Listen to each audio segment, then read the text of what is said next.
all of you that don't know, my name is Britton Harvest.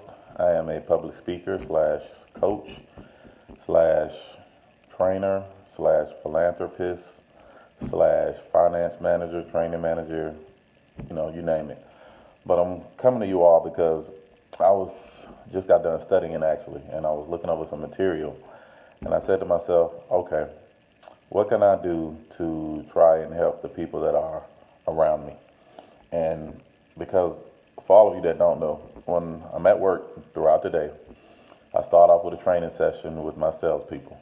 And my training session, I pretty much give them life lessons. I can talk about the building and the building value in a vehicle all day long. But I like to incorporate life lessons in my training because I want people to understand, or my salespeople to understand, that outside of these four walls, life is going to happen. And when life happens, what are you going to do about it? Because I can teach you to become a better salesperson, but I also want to teach you how to become a better person. Because before you are a salesperson, you are an individual. So if I can't get you to become a better individual, there's no way you can become a better salesperson. That's just not going to happen. So I'm a firm believer in passing on information that has been passed on to me. And throughout the process of the readings that I've been doing, the articles and the videos that I've come across, the lessons that the Les Brown Institute has instilled in me, it's only right that I pass that information on to you all. So tonight, I want to talk a little bit about, pick a subject. Fear. Let's talk about fear. For instance, a lot of you all, because I'm included, when I was one of the types, I was the type of person that I was afraid to do a lot of things. And by me being afraid of doing those things, I got in my own way, meaning I didn't get out of my head. I was hesitant. I was shy. I felt like if I didn't do it, somebody else would come along and do it. And if they do it, so be it. I'll cheer them on. And I realized and I learned that, in life, you're going to have to tackle some things. And the best thing to do is to face your fears head on. And what I mean by facing your fears head on, I mean you got to look them straight in the eye. You got to look at them in the eye, and you got to say to yourself, hey, you are not going to get the best of me. And a lot of times we let fear paralyze us. When I say paralyze us, meaning we're in a state of like a mental paralysis. We are stuck. And when you become stuck, it's no different than being in quicksand. In order to get out, you got to undo what has been done. And what I mean by that is, if you put yourself in a situation to where you're not believing or you don't have the self-esteem that you should, sometimes you have to believe in somebody else's opinion of you until your opinion kicks in. Meaning you have to have belief in somebody else's belief in you until your belief kicks in. It's no different than a coach, a trainer, you name it. I remember when I used to play basketball when I was growing up in high school. I had a coach who would always tell me, man, you can't do this and you can't do that. You can't shoot that jump shot, Harvest. You just pass the ball. I want you to pass the rock. I don't want you to shoot. And before you know it, I was scared to shoot. I felt like, you know what? Maybe I'm not the shooter that I thought I was. Maybe my jump shot is not as pure as I thought it was. But in actuality, what happened was that coach, that head coach, had instilled his beliefs in me to the point where I started second guessing myself. I'm saying to myself, well, damn, maybe I'm not as good as a basketball player as I thought I was. And before you know it, when game time came around, I didn't shoot. I was afraid to shoot because all I can hear was his voice in my head over and over and over again telling me, Harvest, you can't shoot. Harvest, you're not a shooter. You're supposed to pass the rock.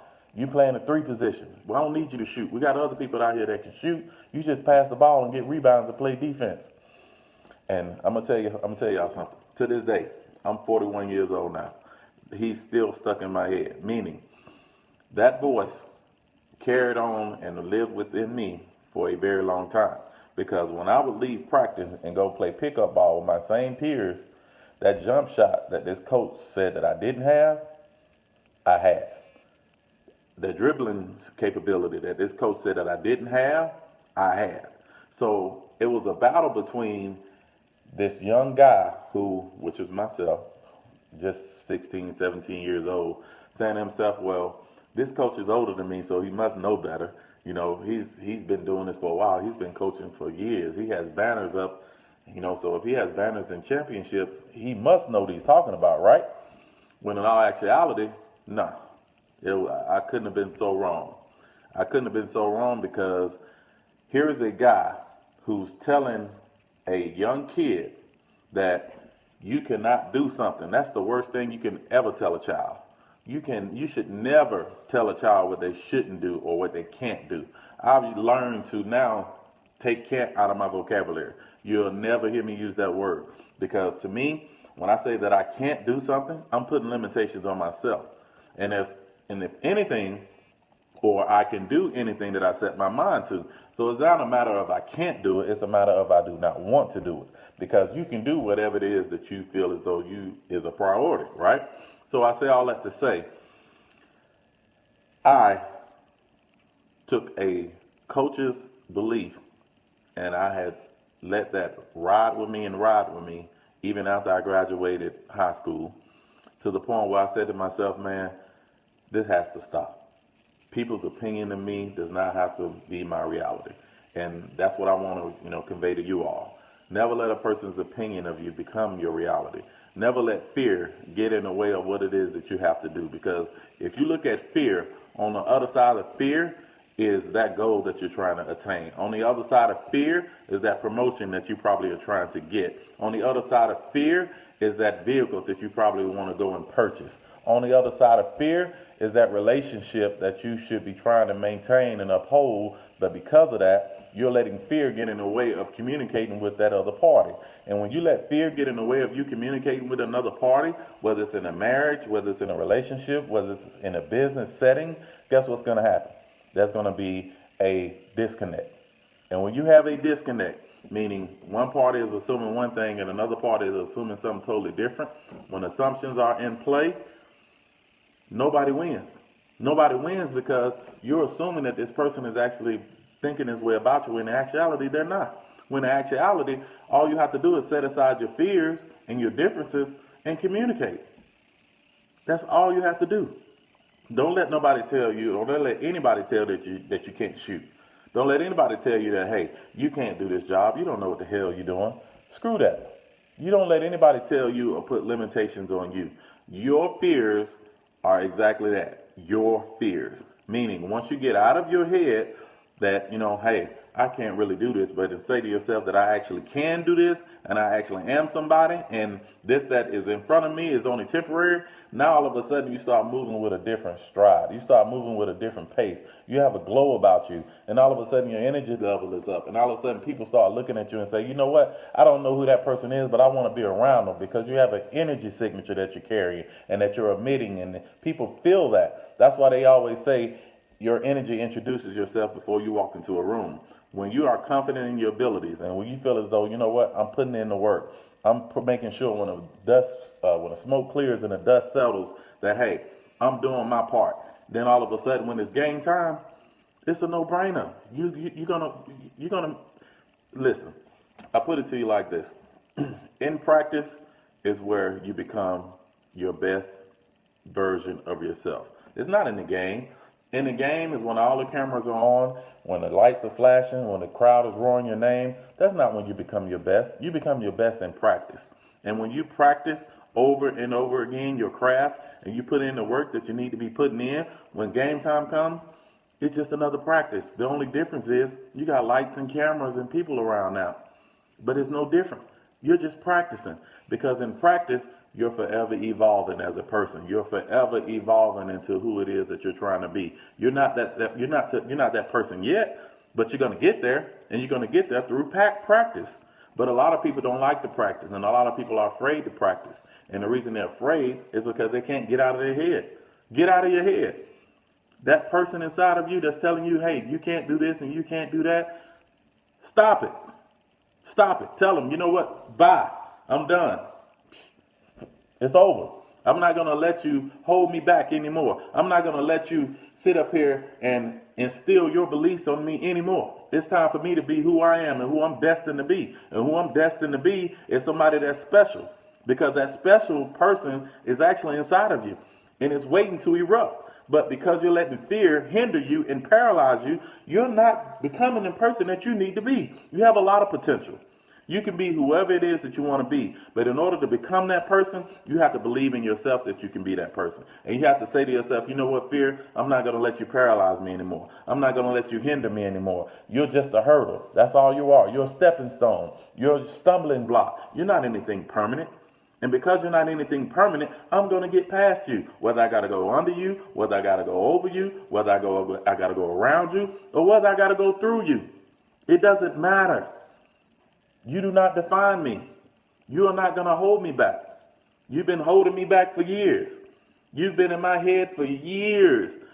I've never told anybody that fear has actually stopped me from doing a lot of things that I should have done. But guess what? Once you overcome fear, the rest is history. Once you overcome fear, you don't have that grudge on you anymore. You don't have that resentment. You don't have that burden that you've been carrying around over and over and over again. You're free. Because when fear is gone, you're okay and you can live with whatever results are going to come after that. Because you don't have any resentment. You know that, you know what? This is what it is supposed to be. This is what it is going to be. This is what it was meant to be. And all of a sudden you start living your life in a different manner. You start walking with a different stride. And like I said, you start emitting a frequency of, hey, I know where I'm going. I know who I am. And I know exactly who I need to be around. And then when I get a certain energy signature from somebody and I don't like it, I don't want to hang around and figure out why it is I don't like it. You know what I do? I keep it moving. Because it's not for me. It's not for me. That does not sit well with my spirit. And if it doesn't sit well with my spirit, I'm not going to sit around and figure out why it doesn't sit well with my spirit. I'm going to keep it moving. I have to keep it moving. Because I'm not letting fear or anybody's negativity come in between me and my destiny. Come in between me and what's on the other side of that fear. Because what's on the other side of that fear is greater than the fear itself. You see? If it's greater than the fear itself, then why would I let fear hinder me from getting to that point? It doesn't make any sense. It's all in your head. It's all about you. It's all about what it is that you believe in. And once you change your mindset, and once you start saying to yourself, you know what? I am not this person. I'm forever evolving. And the person that I'm actually becoming is better than the person that I was that got me to this point in the first place. Remember that. As long as you're here on this earth, you're forever evolving. And as long as you're evolving, you're progressing. But as soon as you become stagnant, and as soon as you become complacent, and as soon as you let fear get the best of you, you stop growing. Now all of a sudden, what use are you? Who are you helping? You know, I have hashtags all the time that I put on every one of my posts. One of them is called breadcrumbs. The other one is called RAK, and that stands for Random Acts of Kindness. And through all of this process, everything that I post is a breadcrumb because I want to leave a trail for anybody that wants this information. You know exactly how to find me. You know exactly where to look. You know exactly where to go. You can see the beacon in the sky, just like the Batman symbol. It's there for you. It's there for you because I'm a free and giving person. What I have and what I have attained thus far is because people around me have passed that information on to me. Yes, I had to put in the work. Yes, I had to sit up here and have sleepless nights. Yes, I had to forego a lot of things. But you know what? When you're focused and when you're disciplined and when it's something that you want and it's a priority, nothing is going to come in the way of that. Nothing. And RAK, which stands for Random Acts of Kindness, it's self-explanatory. It's self-explanatory. If you are doing something, I want you to do it not just for you, but I want you to do it because it's going to make somebody else's day or life better.